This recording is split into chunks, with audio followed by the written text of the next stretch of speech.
মাছের মড়কের জের এখনো কাটেনি। তার আগেই রবীন্দ্র সরোবরে ৩ ভামবিড়ালের মৃত্যু। সরোবরের বিষাক্ত মাছ খেয়ে এই মৃত্যু আশঙ্কা প্রাতঃভ্রমণকারীদের। মাস পাঁচেক আগে মাছের মড়ক লাগে দক্ষিণ কলকাতার ফুসফুসে। মরা মাছ এখনো মিলছে আকছার। এবার সেই বিষাক্ত মাছ খেয়ে একাধিক ভাম বেড়াল মারা পড়েছে বলে আশঙ্কা করছে রবীন্দ্র সরোবর বাঁচাও কমিটি। কি হলো রবীন্দ্র সরোবরের জলে? সরোবর বাঁচাও কমিটির দাবি, জলে আর কোনো মতেই নামতে চায় না রাজহাঁস। সরোবরের জলে তাদের প্রাকৃতিক খাদ্য অর্থাৎ মাছ, গেঁড়ে গুগলির বদলে তারা ঝুঁকছে মানুষের দেওয়া চিপস, বিস্কিটে। সকালবেলা যখন মর্নিং ওয়াকার যায় তখন তাদের কাছে যায়, মানে তাদের কাছে যাওয়া মানে তো তাদের কাছে খাবার চাইছে। এখন খাবার চাও, তাদের তো আর ন্যাচারাল ফুড দরকার। তারা তো রাজহাঁস কখনো বাজে জিনিস খায় না, পাউরুটি বিস্কুট তো আর এদের খাওয়া না। আর লেকে বারবার আমি কেএমডিএকে লিখেছি যে যেখানে মাছকে এত পাউরুটি বিস্কুট, বেসনের কাঠি, মানে যা পারে তাই খাওয়ায়। লেকের জলে এখনো চলছে ডিজেল চালিত বোট।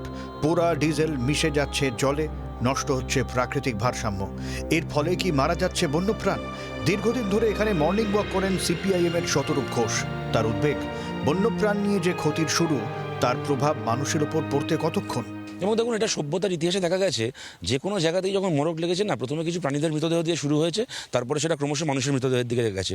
তাই এখনও পর্যন্ত এটাকে দেখে যারা দুশ্চিন্তাগ্রস্ত হচ্ছেন না, আমার মনে হয় সবার এটাকে নিয়ে দুশ্চিন্তা করা উচিত এবং এটাকে ঠেকানোর জন্য সবাইকে এগিয়ে আসা উচিত। কেননা ইতিহাস সাক্ষী আছে, কোনো মড়ক প্রাণীদের মৃতদেহে এসে, মানে জীবজন্তুদের মৃতদেহে এসে থেমে থাকেনি, সেটা কিন্তু একটা সময় গিয়ে মানুষের মৃতদেহে পর্যন্ত পৌঁছেছে।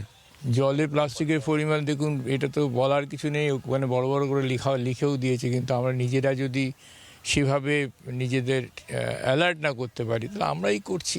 এই বোটটি চলছে ডিজেলে। এই বোট থেকে নির্গত ডিজেল তার কাটা অংশ জলে মিশছে, অর্থাৎ পোড়া ডিজেল সরাসরি মিশে যাচ্ছে রবীন্দ্র সরোবরের জলে। যার সরাসরি প্রভাব হিসেবে রবীন্দ্র সরোবরের জল তার পাশে দাঁড়ালেই ঠিক এরকম ধরনের ভাসমান তেলের একটা স্তর বা লেয়ার দেখা যাচ্ছে এবং এর সরাসরি প্রভাব পড়ছে এখানকার বন্যপ্রাণের ওপর। জি 24 ঘন্টার জন্য ক্যামেরায় তরুণের সঙ্গে অয়ন, কলকাতা। বাংলার আওয়াজ, বাঙালির আবেগ, জি 24 ঘন্টা।